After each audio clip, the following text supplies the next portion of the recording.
నమస్తే, welcome to vibrant TV. నేను లావణ్య. వరుణ్ తేజ్, త్రిపాఠిలు గత కొద్ది రోజులుగా వెకేషన్స్ అంటూ తిరుగుతూనే కనిపిస్తున్నారు. అయితే లావణ్య త్రిపాఠికి ఒక చిన్న ప్రమాదం జరిగిందట. మెట్లు దిగుతున్న టైంలో స్లిప్ అయిందట. ఈ క్రమంలోనే చిన్న గాయమైందని, మొదట్లో పెద్దగా ఏమీ అనిపించలేదట. అందుకే లైట్ తీసుకున్నానని చెప్పారు. నెల అయినా సరే నొప్పి తగ్గకపోవడంతో ఇలా స్కానింగ్ తీయించారట. లోపల యాంకిల్ ఫ్రాక్చర్ అయిందని రిపోర్ట్ వచ్చిందట.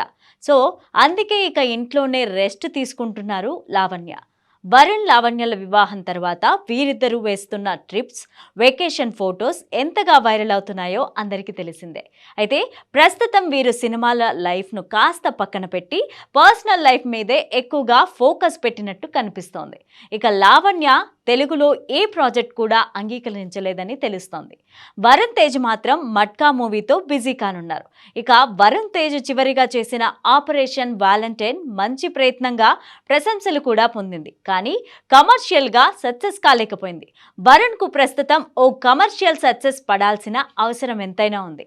చివరిగా సోలో హిట్ కొట్టి చాలా కాలమే అవుతోంది. ఫిదా, తొలి ప్రేమ, గద్దలకొండ గణేష్ ఈ రేంజ్లో హిట్ కొట్టి చాలా రోజులే అవుతోంది. ఇక F2, F3లు ఓకే అనిపించినా అందులో వెంకీమామ షేర్ కూడా ఉంటుంది. మరి మట్కాతో అయినా వరుణ్ బాక్స్ ఆఫీస్ వద్ద సందడి చేస్తాడో లేదో చూడాలి. For more videos please subscribe to vibrant TV.